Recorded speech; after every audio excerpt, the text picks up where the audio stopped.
Good morning, students. Today we will study variation of conductivity and molar conductivity with concentration. Okay, concentration के साथ conductivity and molar conductivity कैसे change होती है? So first is conductivity, that is the specific conductance denoted by kappa. Now it decreases with decrease in concentration. Decrease in concentration means when we will add water. Okay, जैसे जैसे हम उसमें water add करते जाएंगे सो उसकी concentration है जो वो डिक्रीज करेगी, तो इसको हम और क्या बोल सकते हैं, dilution. So with dilution conductivity decreases for both strong and weak electrolytes. Why? Because the number of ions per unit volume that carry the current in the solution decreases on dilution. Okay, now what is conductivity? होती क्या है conductivity? कल भी हमने define किया था. This is the conductance due to the, जैसे ये हमारा पर यूनिट वॉल्यूम है. ओके, अब इस पर यूनिट वॉल्यूम में जितने आयंस प्रेजेंट हैं, सपोज करो हमारे पास यहाँ पे 5 आयंस प्रेजेंट हैं. क्लियर? अब इस पर यूनिट वॉल्यूम में जितने आयंस प्रेजेंट हैं, इन आयंस की वजह से जो कंडक्टेंस है that is known as conductivity. The conductance due to the ions present per unit volume is known as conductivity. Now with dilution, जब आपने इसमें और वाटर ऐड कर दिया क्या होगा, these ions will move apart from each other. ये जो ions हैं दूर दूर मूव कर जाएंगे. इट मीन्स इस पर यूनिट वॉल्यूम में नंबर ऑफ आयंस क्या कर जाएगा, डिक्रीज कर जाएगा. So number of ions per unit volume decreases. इसलिए हम कहते हैं conductivity decreases with dilution. Decreases with decreasing concentration. Clear? Now we are having this formula. Okay, for unit volume this A and L will be unity. So kappa will be equal to G. Conductance. Clear? Now second is the molar conductivity. Now molar conductivity increases with dilution. Molar conductivity increases with decrease in concentration, या इसको आप dilution भी कह सकते हो. Why? Because as the total volume V of solution containing 1 mole of electrolyte, जो उसका total volume है जिसमें हमारे पास 1 मोल इलेक्ट्रोलाइट है, जब आप डिल्यूशन करोगे उसमें आपने वाटर ऐड किया तो उसका टोटल वॉल्यूम इंक्रीज कर जाएगा. क्लियर? सो जो मोलर कंडक्टेंस है दैट विल इंक्रीजेस. तो जितने भी आयंस हैं they can freely move, so conductance will increase.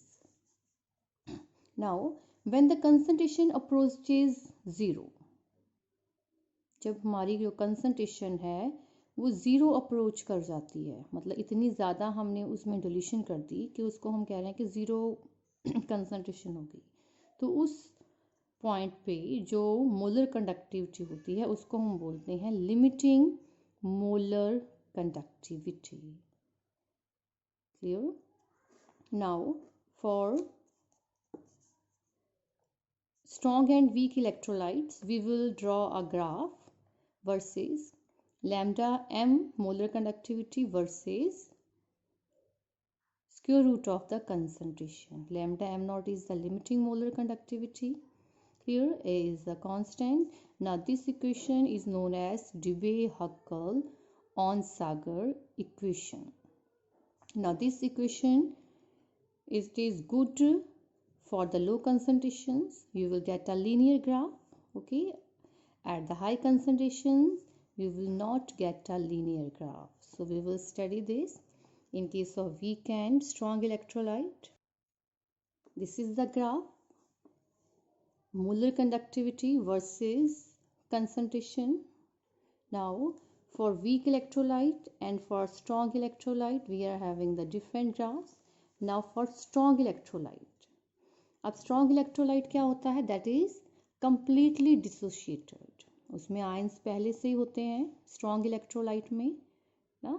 जब हमने dilution की, as we do the dilution means हमने उसमें water add किया, so that ions will move apart from each other, so the conductance will increase, but this extent is low. ये जो molar conductance increase करेगी, it will increase slowly, क्योंकि ions पहले से बने हुए, सिर्फ क्या है डिल्यूशन के साथ तो वो क्या है दूर दूर जा रहे हैं. Clear? So this conductance increases slowly and that will lead to a limiting molar conductance. When you will extra plot this graph, जब आप इसको एक्स्ट्रा प्लॉट करोगे, you can get the value of lambda M nought. Clear? Lambda M nought क्या है, limiting molar conductance at infinite dilution. Infinite dilution means हमने इतनी dilution अब कर दी है कि उसका कंडक्टेंस के ऊपर कोई फर्क नहीं पड़ रहा है ना. आयंस ने जितना दूर मूव करना था वो मूव कर चुके हैं, है ना. अब हम फर्दर डिल्यूशन करेंगे तो उसका कंडक्टेंस पे कोई इफेक्ट नहीं हो रहा. That is known as limiting molar conductance. Clear? Now for the weak electrolyte, अब वीक इलेक्ट्रोलाइट में क्या है, this is partially dissociated into ions. धीरे धीरे से आयंस बन रहे हैं, है ना. तो जैसे ही आयंस मतलब बन रहे हैं, यहाँ पे हमने डिल्यूशन की, so that will show a rapid increase in the molar conductance. Now you can see here, this will not reach to a point of limiting molar conductance. By plotting this graph, we cannot calculate limiting molar conductance of the weak electrolytes. Clear? So we can calculate this limiting molar conductance by the Colruyt law that we will study now. Clear?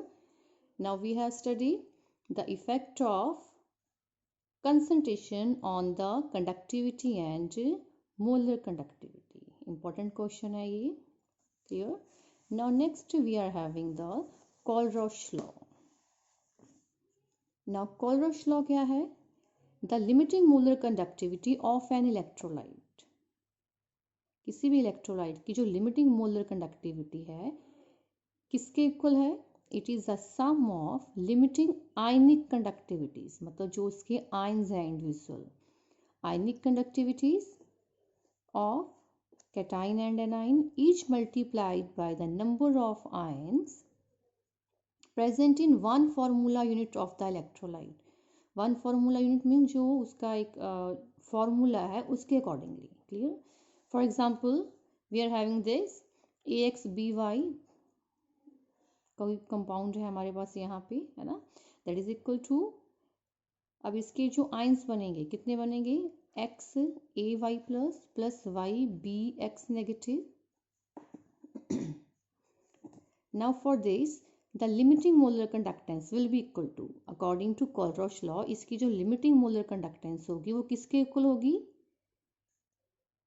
जो इसके ions हैं उसकी limiting molar conductance multiplied by the number of ions. ठीक है, जितने ions हैं उसको हमने मल्टीप्लाई कर देना है with the individual ionic limiting molar conductance. ये x थे, ये y है, ठीक है, into limiting molar conductance of this anion. Okay, for example we are having NaCl. अब जो NaCl की लिमिटिंग मोलर कंडक्टेंस है that will be equal to, अब इसके कितने आयंस बनेंगे, क्या बनेगा इसमें, sodium positive plus Cl negative, है ना, 1 ion. So limiting molar conductance will be equal to limiting, it will be equal to for sodium ion plus for chloride ion. Clear? And For barium chloride, it will give 1 barium and 2 chloride ions, so it will be equal to limiting molar conductance of barium plus limiting molar conductance of chloride ion multiplied by 2. ठीक है, क्योंकि यहाँ हमारे पास 2Cl है तो यहाँ हमने 2 से मल्टीप्लाई कर दिया. In case of aluminium sulphate में क्या होता है, 2 aluminium ions plus 3 sulphate ions. तो इसकी लिमिटिंग मोलर कंडक्टेंस क्या होगी, 2 into limiting molar conductance of aluminium ions plus 3 into limiting molar conductance of sulfate ions. Clear? ये आपको फाइंड आउट करना आना चाहिए. अगर आप यहाँ 2 नहीं लगा रहे हो अकॉर्डिंग टू द फॉर्मूला, ठीक है, तो आपका जो आंसर होगा गलत हो जाएगा. Now what are the applications of Colrush law? Important question. Applications of Colrush law. The first application is calculation of molar conductivity at infinite dilution for the weak electrolytes. ठीक है, मैंने पहले भी आपको बताया है कि जब हम ग्राफ प्लॉट कर रहे हैं तो वहाँ से वीक इलेक्ट्रोलाइट के लिए lambda M not can not be find. ठीक है, क्योंकि इसमें हम ये बता रहे हैं कि जो कंडक्टेंस है वीक इलेक्ट्रोलाइट की लो है, डिसोसिएशन इसकी जो है कंप्लीट नहीं हुई है. Clear? So we can not extrapolate from the graph. So according to Colrush law, by using Colrush law we can calculate the limiting molar conductance of the weak electrolyte. For example, this numerical is in your NCERT book. This is the index salt example. देखो यहाँ पे molar conductivities at infinite dilution of NaCl, HCl and sodium acetate are given. आपने acetic acid की limiting molar conductance find out करनी है. Acetic acid, ठीक है. अब जो हमें यहाँ पे गिवन है उसको यूज करके हमने एसिटिक एसिड की फाइंड आउट करनी है. अब फर्स्टली जितने भी हमें यहाँ पे इलेक्ट्रोलाइट्स गिवन है उनको हम ब्रेक करके लिखेंगे इन द आयनिक फॉर्म. अब lambda nought for NaCl that will be equal two plus for HCl. Clear? For this it will be plus. अब आपने देखना है हमें रिक्वायर्ड क्या है. We have to calculate lambda nought for acetic acid that is equal to acetate ion plus H positive. मतलब आपने acetate ion and H positive को प्लस करना है. तो यहाँ पे देखो हमारे पास 3 इक्वेशंस हैं.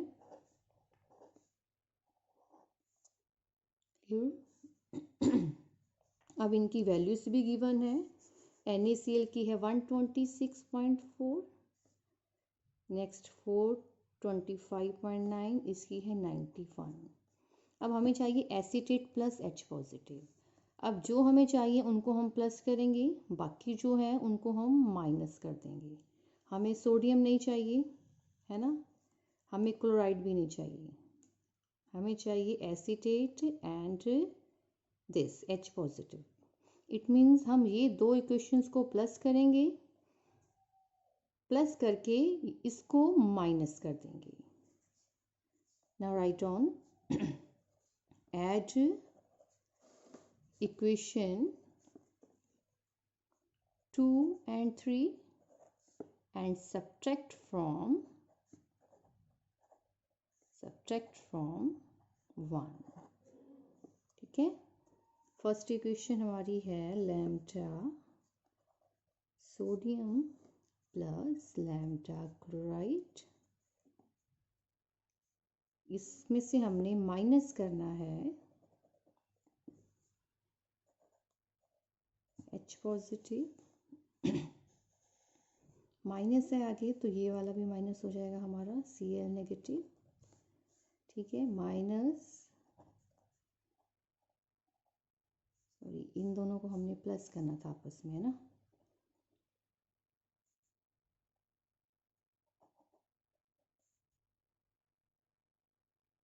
प्लस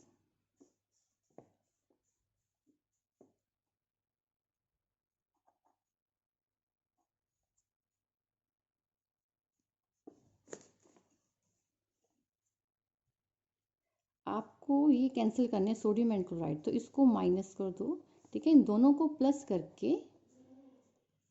2 and 3 को प्लस करो और इसको माइनस करना है, ठीक है, तो हमारे यहाँ पे जो सोडियम है that will be cancelled out, plus and minus, chloride cancelled out, क्या रह गया हमारे पास, ये रह गया, है ना, H positive plus CH3COO negative, clear. ऐसे ही जो वैल्यूज थी हमारे पास उनको लिख दो, 2 and 3, 2 and 3 की वैल्यू क्या थी, ये दोनों, इन दोनों को प्लस करके इसको माइनस कर देना है आपने, 425.9 plus 91 minus 126.4,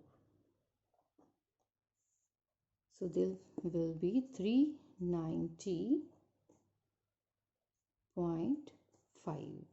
clear, Simon centimetre square per mole, this is your answer. Mean जो आपको रिक्वायर्ड है उसको प्लस में रखना है और जो आपको नहीं चाहिए उसको आपने माइनस कर देना है ताकि वो बाकी आयंस के साथ कैंसिल हो जाए, clear. Second application is calculation of degree of dissociation. This is also suitable for the weak electrolytes. Degree of dissociation is alpha, that is equal to lambda m upon lambda m naught. Lambda m naught क्या है, limiting molar conductance, clear, ये है simple molar conductance. Now the third application, calculation of dissociation constant of the weak electrolyte, that is equilibrium constant. Dissociation constant Kc is equal to C alpha square upon 1 minus alpha. Now equilibrium can be attained only in case of weak electrolytes. This is especially for the weak electrolyte. Now we will take one example. Now the conductivity of this acetic acid is this, calculate dissociation constant. अब आपने dissociation constant find out करनी है, means Kc. अब Kc में हमें चाहिए alpha, है ना, इट मीन्स पहले हमें अल्फा कैलकुलेट करना पड़ेगा, alpha is the degree of dissociation, तो डिग्री ऑफ डिसोसिएशन क्या है, that is equal to lambda m upon lambda m nought, clear. So here you will calculate lambda m firstly, okay, lambda m naught is given in the statement, so we have to calculate lambda m, so we have to apply the three formulas. So firstly हमने lambda m calculate करना है, तो हम क्या लिखेंगे यहाँ पे, first lambda m is equal to kappa into 1000 upon concentration.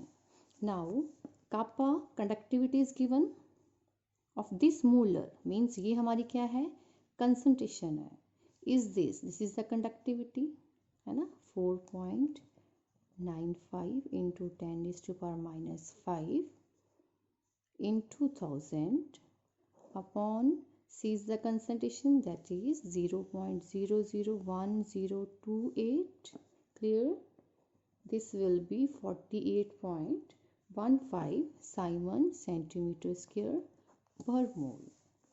Now calculate alpha. Alpha is equal to lambda m upon lambda m naught. Lambda m we have calculated here, 48.15 upon lambda naught is given in the statement, that is 390.5. So this will be equal to 0.1233. Alpha आ गया हमारा degree of dissociation, now we will calculate dissociation constant. Okay, हमने equilibrium chapter में भी किया था. जब भी हमने इक्विलिब्रियम कांस्टेंट यहाँ पे डिसोसिएशन कांस्टेंट की वैल्यू फाइंड आउट करनी है, you can put the equation like this. आप डायरेक्ट फॉर्मूला भी अप्लाई कर सकते हो. ओके, सपोज हमारे पास इनिशियली सी कंसंट्रेशन थी, ये 0 0 है. Okay, at equilibrium it is C alpha, it is C alpha, it is C minus C alpha. हमने 11th में किया हुआ है ये. So equilibrium constant will be equal to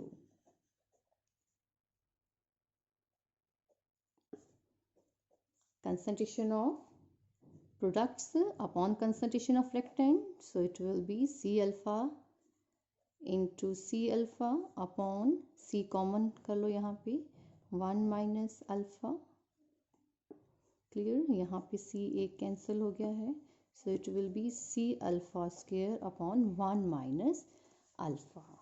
now put the values and get the answer. यहाँ पे alpha की value put करनी है आपने. दिस विल बी 1.78 इंटू 10⁻⁵ मोल पर litre. Now try the maximum numericals. I will give you the home assignment.